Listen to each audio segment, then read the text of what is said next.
Friends, welcome to Hema Rao kitchen. இன்றைக்கி நம்ம பார்க்க போகிறது ஒரு லஞ்சுக்கு, டின்னருக்கு, பிரேக்ஃபாஸ்ட்டுக்கு எப்படி வேணாலும் சாப்பிட்லாங்க. அந்த டிஷ் தான். வாங்க நம்ம வீடியோக்குள்ளே போயெல்லாம் தேவையான நம்ம டிஷ் பார்த்துக்கலாங்க. இதை பாருங்கள், நான் வீட்லேயே குல்ச்சே பண்ணியிருக்கேன், சோளமும் பண்ணியிருக்கேங்க. நீங்களும் இதே மாதிரி ட்ரை பண்ணி பாருங்கள். இங்கே பாருங்கள் எவ்வளோ சாஃப்டாக வந்திருக்கு. சரிங்களா? இதே மாதிரி பண்ணுங்கள். நான் ஒன்று ஓவல் ஷேப், ஒன்று ரவுண்டு ஷேப்பில் பண்ணியிருக்கேன். சரிங்களா? நீங்கள் போய் செஞ்சு பார்த்துட்டு எப்படி இருக்குன்னு எனக்கு கண்டிப்பாக சொல்லுங்கள். சூப்பராக வருங்க. நீங்களும் ஈஸியாக சிம்பிளாக நம்ம வீடியோக்குள்ளே போயெல்லாம் தேவையான பொருட்கள்லாம் பார்த்துக்கலாம். வாங்க பொருட்கள் பார்த்துக்கலாங்க. நம்ம இப்போ குல்ச்சைக்கு மாவு பிசைஞ்சிக்கலாம். நான் இந்த கப்பில் 3 கப் மாவு எடுக்கிறேங்க. 2 கப்பு இதில் போட்டிருக்கேன், ஏதோ ஒரு கப்பு, மொத்தம் 3 கப் மைதா தாங்க எடுத்திருக்கேன். நம்ம இதை ரொம்ப ஹெல்த்தியாக வேணும்னா கோதுமை மாவில் கூட இதை பண்ணலாம். இல்லைன்னா பாதி கோதுமை மாவு பாதி மைதா மாவு பாதி கூட நீங்கள் பண்ணலாம். ஆனால் இன்றைக்கி நான் ஃபுல் அண்ட் ஃபுல்லாக மைதா மாவில் தாங்க பண்ணுறேன். எப்பப்போனா ஒரு வேளை ஒரு நாளைக்கு எப்படி சாப்பிட்லாங்க. இப்போ இதில் நான் ஒரு அரை டீஸ்பூன், இது அரை டீஸ்பூன் கணக்கு வருங்க, அரை டீஸ்பூன் சோடா போட்டிருக்கேன். சரிங்களா? இது மாதிரி உங்களுக்கு குழந்தைங்களுக்குலாம் நம்ம மருந்து ஊற்றுவோம் பார்த்திங்களா, அந்த மாதிரி ஒரு டீஸ்பூன் கிடச்சா இது மாதிரி இருக்கும் பாருங்கள். இதில் போட்டுக்கோங்க. இதில் ஒரு டீஸ்பூன் கணக்காகும். ஆனால் முறைப்படி நீங்கள் அளந்து பார்த்திங்கன்னா அரை டீஸ்பூன் வரும். சரிங்களா? இப்போ நம்ம அரை டீஸ்பூன் சோடா போட்டிருக்கோம். இப்போ இதே கணக்கில் இதே அளவில் நம்ம அரை டீஸ்பூன் பேக்கிங் பவுடர் போட்டுக்கலாம். இதில் மெயினாக பார்த்திங்கன்னா இந்த குல்ச்சைக்கு நம்ம ஈஸ்ட்டு தான் போட்டு செய்யணும். ஆனால் ஈஸ்ட்டு நிறைய பேர்கிட்ட இருக்காது வீட்டில். இதெல்லாம் ஈஸியாக இருக்கும் வீட்டில் நம்ம கிச்சனில், பேக்கிங் சோடா, பேக்கிங் பவுட்ரு எல்லாம். அதனால் நான் உங்களுக்கு ஈஸியாக பண்ணுறதுக்காக இந்த மாதிரி காட்டினேங்க. ஆனால் குல்ச்சைக்கு முறையாக பார்த்தா நம்ம ஈஸ்ட் போட்டு தாங்க பண்ணணும். ஒரு அரை டீஸ்பூன் உப்பு போட்டுக்கலாம். ஒரு 1.5 ஸ்பூன் அளவுக்கு சர்க்கரை போட்டுக்கலாங்க. இப்போ எல்லாத்தையும் கொஞ்சம் மிக்ஸ் பண்ணிடலாம். இது நல்லா மிக்ஸ் பண்ணிக்கோங்க. எல்லாம் மாவு நல்லா ஈவன் ஆகும், அதனால தாங்க. இப்போ ஒரு 4 டேபிள் ஸ்பூன் அளவு தயிர் சேர்த்துக்கலாம். இது கூடவே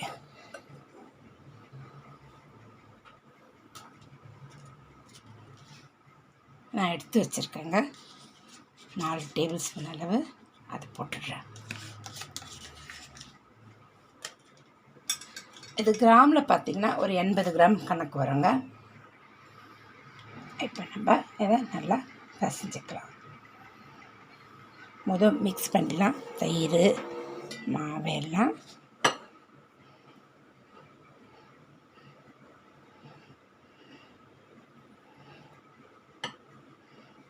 இப்போ தேவையான தண்ணி விடலாம்.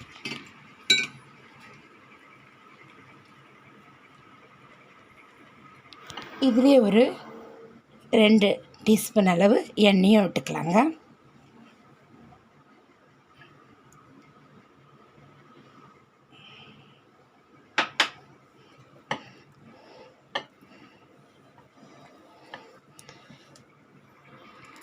நல்லா இதை அழுத்தம் கொடுத்து பிசைஞ்சிக்கோங்க. தண்ணி முதல்ல ஜாஸ்தி விட்டுறாதுங்க, ஏன்னா தயிர் எல்லாம் இருக்குது. முதல்ல நல்லா மிக்ஸ் பண்ணிக்கோங்க. அப்புறம் தேவையான அளவு நம்ம தண்ணி விடுவோம். இதை நம்ம பிசைஞ்சி ஒரு 2 ஹவர் வச்சிடலாங்க. 2 ஹவர் வச்சுட்டு அதுக்கப்புறம் சோளை எப்படி பண்ணுறது, மட்டர், அதை பார்த்துக்கலாம்.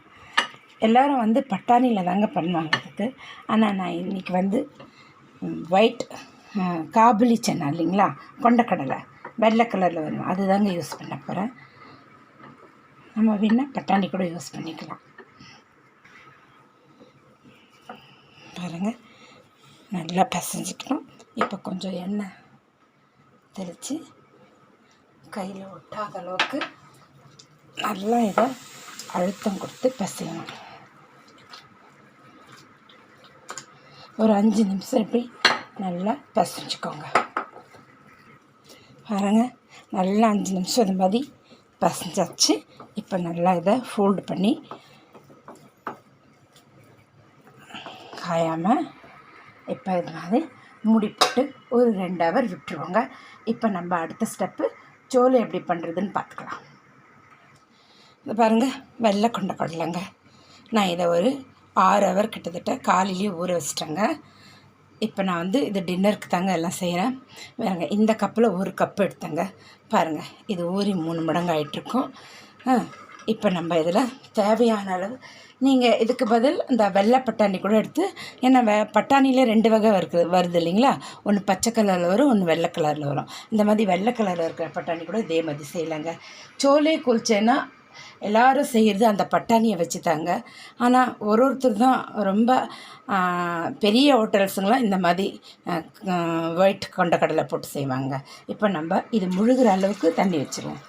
இதை நீங்கள் ஊற வைக்கும் போதே ஒரு 1/4 டீஸ்பூன் சோடா மாவு போட்டு, எந்த சோலே பட்டாரி பண்ணுறதா இருந்தாலும் சரி, இந்த சன்னா கிரேவி பண்ணுறதா இருந்தாலும் சரி, ஊற வைக்கும் போது 1/4 டீஸ்பூன் சோடா போட்டு ஊற வச்சுட்டு நம்ம வேக வைக்கிறதுக்கு முன்னாடி அதை நல்லா 4-5 வாட்டி வாஷ் பண்ணிட்டு இந்த மாதிரி நீங்கள் ஒரு 4-5 விசில் விட்டு பாருங்கள். நல்லா அழகாக மேஷ் ஆகிடுங்க, சூப்பராக. ஒரு ரொம்ப நேரம் நம்ம இதை விசில் விட தேவையில்ல, ஒரு 4-5 விசில்லேயே அது நல்லா மேஷ் ஆகிடும். சரிங்களா? இப்போ இது நான் ஒரு 4-5 விசில் விட்டுக்கலாங்க. தண்ணி பாருங்கள், நான் முழுகிற அளவுக்கு தான் வச்சுருக்கேன், ஜாஸ்தி இல்லை. சரிங்களா? இந்த அளவுக்கு வச்சா போதும் தண்ணி. இப்போ இதில் நம்ம தேவையான அளவு உப்பு போட்டுடலாங்க. மிக்ஸ் பண்ணிவிடுங்க. அடுப்பத்தை வச்சிடலாம். மூடிட்டேன், அடுப்பத்தை வச்சுட்டேன். இப்போது 4-5 விசில் வரட்டுங்க, பார்க்கலாம். அதே மாதிரி இந்த அடுப்புக்கிட்டே இந்த மாவு நம்ம பசைஞ்சு வச்சுருக்கோம் பார்த்தீங்களா, அதை அடுப்புக்கிட்டே வச்சுருங்க. சூட்டில் சீக்கிரமாக பொங்கிடும். 2 ஹவருங்கிறதுல வெயிலில் 1 ஹவரில் கூட மாவு இப்போ நம்ம 1 மடங்கு இருக்குது, இப்போ டபுள் மடங்கு ஆகிடும். சரிங்களா? அதையும் பார்க்கலாம். இந்த இதுக்கு வேண்டிய மசாலாங்க எடுத்துக்கலாங்க. 1 தக்காளி, 1 வெங்காயம், 2 பச்சை மிளகா, 2 லெமனு, குட்டியாக இருக்கிறதுனால 2 எடுத்துருக்கேங்க, இல்லைன்னா 1 எடுத்துக்கோங்க. கொஞ்சம் கொத்தமல்லி ஜாஸ்தியாகவே எடுத்துருக்கேன், ஏன்னா கட் பண்ணி நம்ம சோலைக்கு பாதி போடுவோம், மீதி வந்து இந்த குல்ச்சேக்கு மேலே தூவி சுடுவோங்க, அதனால் இதையும் பொடிசாக கட் பண்ணிக்கலாம். இப்போ இது 5வது விசில் வரப்போகுதுங்க. வந்ததும் நம்ம ஸ்டவ் ஆஃப் பண்ணிடலாம்.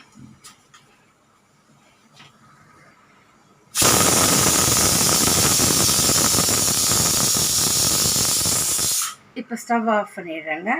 இது ஸ்டீம்லாம் ரிலீஃப் பார்க்கலாம். அதுக்குள்ளே எல்லாம் பொடிசாக கட் பண்ணி வந்துடுற லெமனு ஜூஸ் எடுத்துலாங்க. இப்போது ஸ்டீம்லாம் ரிலீஸ் ஆகிடுதுங்க, ஓப்பன் பண்ணிக்கலாம். பாருங்கள், நம்ம வச்ச தண்ணி கரெக்டாக இருக்குது. இந்த அளவுக்கு தண்ணி இருக்கணுங்க. இப்போ இதை நம்ம பாருங்கள் எவ்வளோ நல்லா மேஷாக வந்திருக்கு பாருங்கள், இந்த அளவுக்கு தாங்க இருக்கணும் அது. இப்போ இதுலேயே நம்ம கொஞ்சம் மேஷ் பண்ணிப்போம்.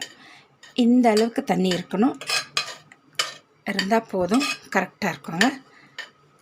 இதுக்கு மேலே தண்ணி வைக்காதீங்க. அப்படி தண்ணி இருந்தால் நீங்கள் கொஞ்சம் எடுத்துருங்க, ஏன்னா இது ஆற வர இறுகிடும். அதனால் இந்த அளவுக்கு தண்ணி போதுங்க. சரி, இப்போ நான் இந்த பாத்திரத்தில் மாற்றிக்கிறேன். இதில் நான் வேறு பாத்திரத்தில் மாற்றிக்கிட்டேங்க. இப்போ நம்ம அதில் மசாலாலாம் ஆட் பண்ணிப்போம். நம்ம எடுத்து வச்ச கொத்தமல்லி, பச்சை மிளகா, இஞ்சி 1 துண்டு எடுத்து இந்த மாதிரி பொடிசாக கட் பண்ணுங்க. அப்போ நான் சொல்ல மறந்துட்டேன். இப்போ பாருங்கள், எடுத்து கட் பண்ணிட்டேன் 1 துண்டு, சின்ன துண்டு, இதுவும் பொடிசாக கட் பண்ணிட்டேன்.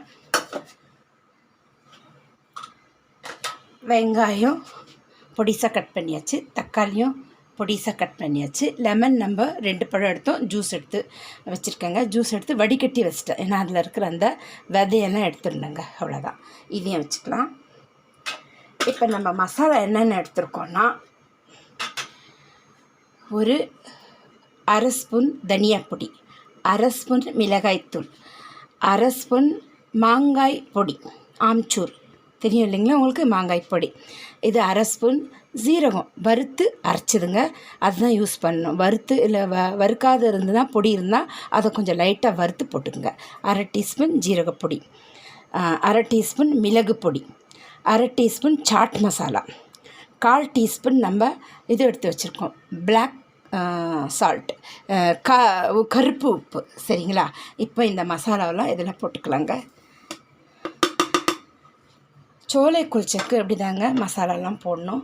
நம்ம வந்து இதை ஃப்ரை எல்லாம் பண்ணக்கூடாது. நீங்கள் ஸ்ட்ரீட் ஃபுட்டு சாப்பிட்ருப்பீங்க, இந்த நார்த்து சைடில் எல்லாம் கிடைக்கும். நீங்கள் ஹோட்டலில் கூட சாப்பிட்ருப்பீங்க. இது மாதிரி தாங்க. இஞ்சி போட்டாச்சு, பச்சை மிளகாவும் போட்டுக்கலாங்க. இப்போ லெமன் ஜூஸும் இதில் விட்டுக்கலாம். 2 பழம் எடுத்து வச்சேன், குட்டி குட்டியாக இருந்தாலும் எல்லாம் கரெக்டாக இருக்குங்க. இப்போ வெங்காயம் தக்காளி எல்லாம் நம்ம மேலே தாங்க தூணும். நம்ம எப்போ சர்வ் பண்ணுறோமோ அப்போ தூவிக்கலாம். இதெல்லாம் போட்டு டேஸ்ட் எப்படி இருக்குன்னு பார்த்து ஒரு ஓரம் வச்சிடலாம். இந்த டைமில் கொஞ்சம் கொஞ்சம் ஆட் பண்ணிக்கலாம். மீதி மேலே தூரத்துக்கும் கொஞ்சம் வச்சுக்கலாம். நான் பாதி போட்டுடுறேன். கொஞ்சம் கொஞ்சம் கார்னிஷ்க்கு நான் வச்சிடுறேங்க. கொத்தமல்லி இதை நீங்கள் வந்து நாங்கள் இப்போ சாப்பிட போகிறோம், அதனால நான் எல்லாத்தையும் போட்டேங்க. சாப்பிடும் போது தான் இந்த வெங்காயம் தக்காளி கொத்தமல்லி சேர்க்கணும். மற்ற மசாலாலாம் சேர்த்து கூட நீங்கள் மூடி வச்சுருங்க, ட்ரை மசாலாலாம். மீதி வெங்காயம் தக்காளின்றது எப்போ நம்ம சாப்பிட்றோமோ இம்மிடியேட்டாக அப்போ தான் நீங்கள் சர்வ் பண்ணும் போது தான் நீங்கள் வெங்காயம் தக்காளி கொத்தமல்லி போடணுங்க. சரிங்களா? இப்போ இதுக்கு உப்பு எல்லாம் கரெக்டாக இருக்கா பார்த்துங்க. ரொம்பவே சூப்பராக இருக்கும். இங்கே நார்த் சைடெலாம் பார்த்திங்கன்னா இது மூளைக்கு முடுக்கலெல்லாம் முடுக்கு எல்லாத்துலேயும் கிடைக்குங்க. நான் போட்ட மசாலா கரெக்டாக இருக்குங்க. காரசாரமாக சட்டுப்பட்டாவாக நல்லா உப்பு புளிப்பு எல்லாம் சரியாக இருக்குங்க. சரிங்களா? இதே மாதிரி ட்ரை பண்ணி பாருங்கள். 1 கப்புக்கு நான் சொல்லியிருக்கேன்.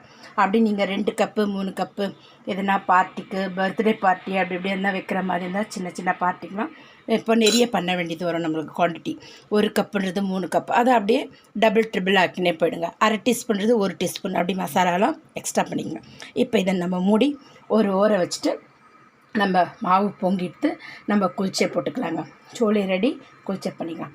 இது முறைப்படி நான் இப்போவும் சொல்கிறேன், பட்டாணியில் தான் செய்வாங்க நிறைய பேர்.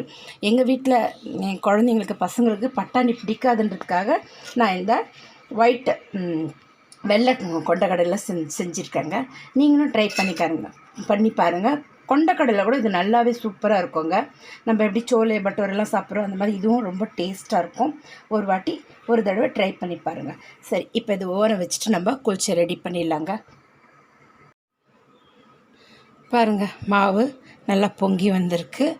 இப்போ நம்ம இந்த மாவை இன்னும் கொஞ்சம் பசஞ்சிக்கலாம்.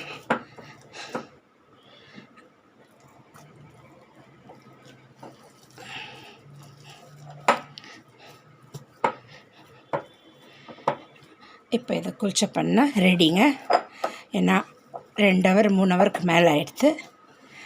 இப்போ நம்ம உருண்டை பிடிச்சிக்கலாம். தேவையான அளவு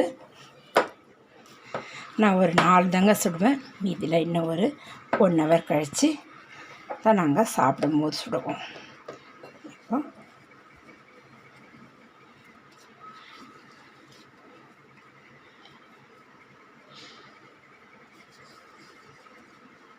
ஒரு 4 உருட்டிக்கிறேங்க, பார்க்கலாம். இப்போ நம்ம சுட ஆரம்பிச்சிடலாங்க. தவா வச்சிட்டேன். ஹை ஃப்ளேம் வைக்கலாம். இவ்வளோ நேரம் ஸ்லோ ஃப்ளேமில் இருந்ததுங்க. இப்போ நம்ம மாவை ஒட்டிக்கலாம். நமக்கு எந்த ஷேப் வேணுமோ அந்த ஷேப் ஒட்டிக்கலாங்க.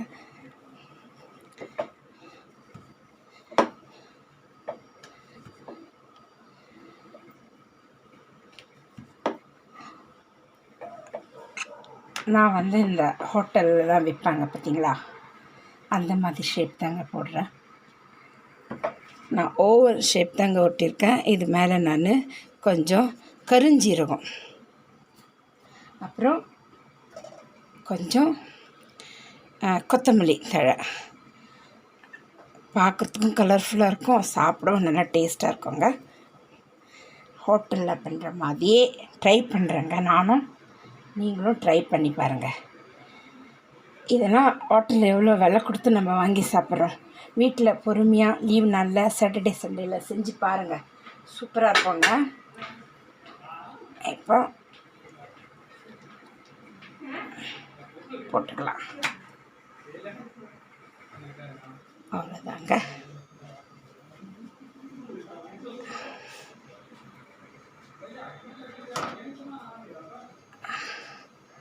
கொஞ்சம் அங்கங்கே அப்படி பண்ணி விட்ருங்க, அழுத்தி விடுங்க. அப்போ தான்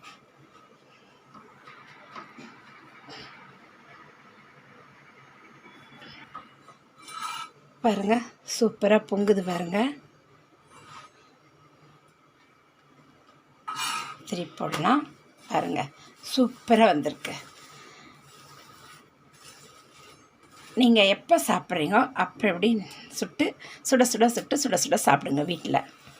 ரொம்பவே நல்லா. இது மேலே நீங்கள் வெண்ணெய் தடவுது இருந்தால் வெண்ணெய் தடுவுங்க, சுட்டு எடுத்துகிட்டு தடுவுங்க.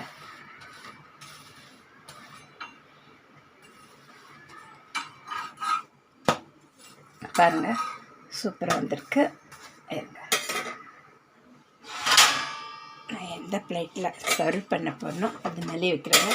இப்போ நம்ம இது மேலே கொஞ்சம் நெய் அப்ளை பண்ணிடுறேன். இப்போ எடுத்தாச்சு. இதுமாரியும் நம்ம நெய் தடவிடலாங்க. சுட இருக்கும்போது தடவிடுங்க. நெய் தடவுறாங்க. உங்களுக்கு வேணும்னா நீங்கள் வெண்ணெய் கூட தடவலாம். பாருங்கள், சூப்பராக வந்திருக்குங்க. குளிச்சு வாசனையும் கமகமன்னு நல்லாயிருக்கு. இன்னொன்று இதே மாதிரி நான் செஞ்சு காட்டுறேன். அதுக்கப்புறம் நான் எல்லாத்தையும் பண்ணிவிட்டு உங்களுக்கு பிளேட்டிங் பண்ணும்போது காட்டுறேங்க. இன்னொன்றும் ரெடி பண்ணிட்டேங்க. பாருங்கள், இன்னொன்றும் பார்த்துக்கோங்க.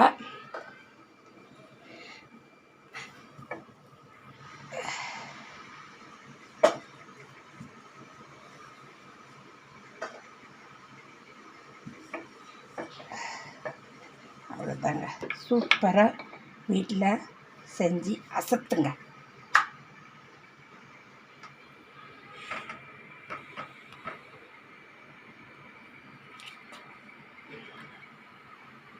ஸ்லோ பண்ணி வச்சுருந்தாங்க, இப்போ ஹையில் வைக்கிறேன்.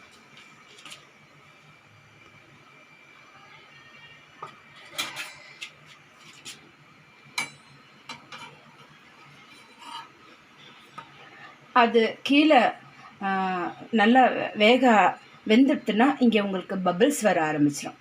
அதுலேயே நீங்கள் தெரிஞ்சுக்கலாம், ஓ இது நல்லா வெந்துட்டு கீழே அப்படின்னு சொல்லிட்டு. ஏன்னா நம்ம எப்படி எடுத்து பார்க்க வேணாம். ஒரு டவுட்டில் நம்ம என்ன பண்ணோம், ஒரு சமயம் எடுத்து இப்படி பார்ப்போம். அப்படிலாம் பார்க்க தேவையில்ல. நீங்கள் வெந்துடுத்துனாலே இங்கே நல்லா ஒரு பபிள்ஸ் வந்துடுங்க.